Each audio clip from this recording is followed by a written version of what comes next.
Beri aplaus kepada kedua tim kita dari Jambi dan dari Jepara.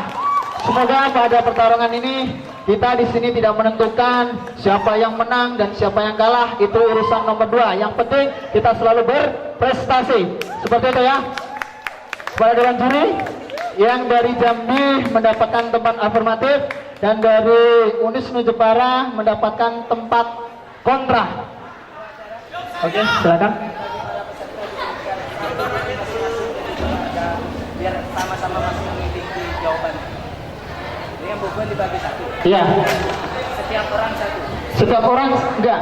Setiap tim hanya satu. Karena setiap orang yang dalam final berbicara, yang kita inginkan dalam pembicaraan setiap orang memiliki catatan. Iya, biar sama catatan. Oke, terima kasih usulan yang baru.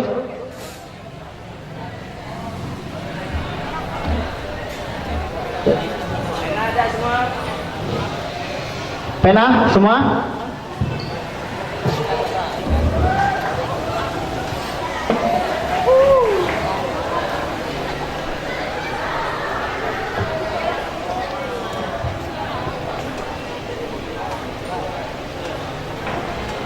Sebelum dimulai, mic-nya mungkin bisa dicoba.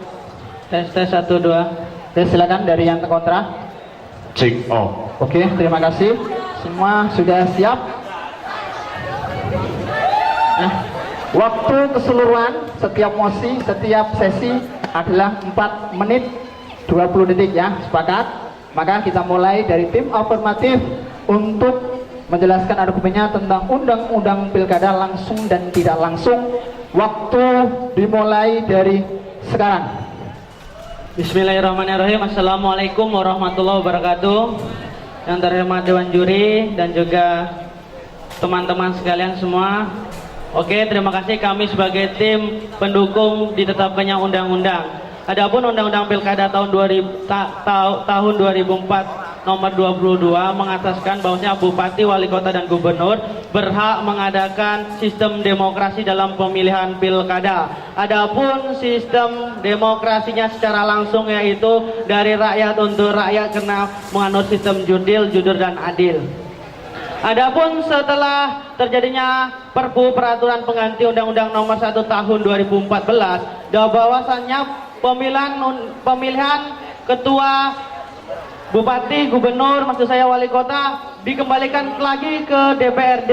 Hal ini sangat kami dukung. Karena apa? Yang pertama, mengingat pilkada selama 10 tahun kurun telah terjadi banyak sekali pelencengan, kekurangan terjadi. Salah satunya terjadinya konflik berpenjangan antara bakal calon. Kedua, korupsi semakin merajalela dibuktikan dengan menebarkan uang-uang pundi-pundi rupiah yang mengakibatkan korupsi Indonesia meningkat. Yang ketiga, di sini tidak efisiensi karena menghabiskan anggaran negara. Hal itu telah dibuktikannya. Kenapa? Negara akan merasakan krisis setelah diadakannya pilkada. Saya contohkan pada saat ini. Setelah pilkada tahun 2014, harga karet, sawit, dan komoditi Indonesia akan menurun secara drastis karena akan diakibatkan oleh pemilihan secara umum.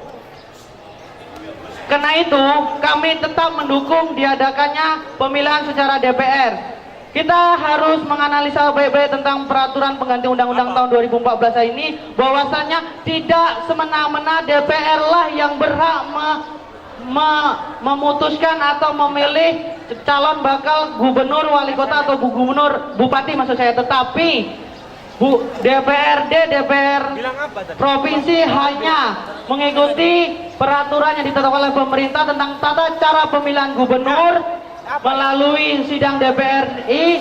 Apabila disetujui baru diajukan ke presiden, dan di saat presiden itu barulah yang menentukan.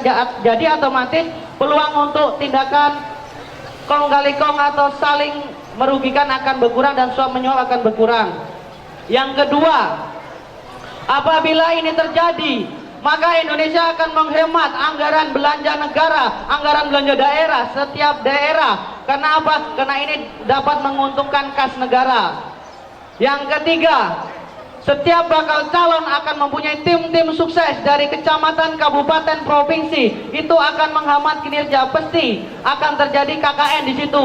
Orang yang mendukung dialah yang akan ditempatkan di posisi-posisi strategis. Salah satunya sekda. dan juga daerah-daerah yang sangat strategis. Belum tentu dia mempunyai kompeten. Hal ini yang dirasa cukup untuk memikirkan bahwasanya pilkada secara langsung dikembalikan lagi ke DPRD dan DPR kota. Hal ini bukan mengembalikan bahwasanya DPR adalah produk gagal, bukan. Ini adalah sebuah revisi pembaikan seperti undang-undang. Mungkin hanya itu, ada penambah dari teman saya sekian. Terima kasih yang terhormat kepada Dewan Juri dan tim kontrak. Jadi untuk masalah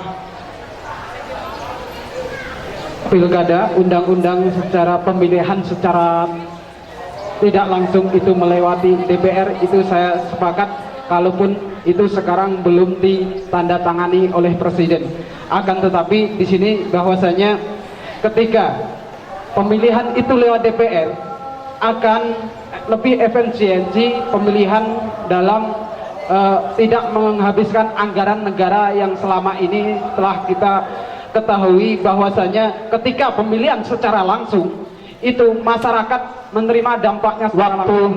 Terima kasih.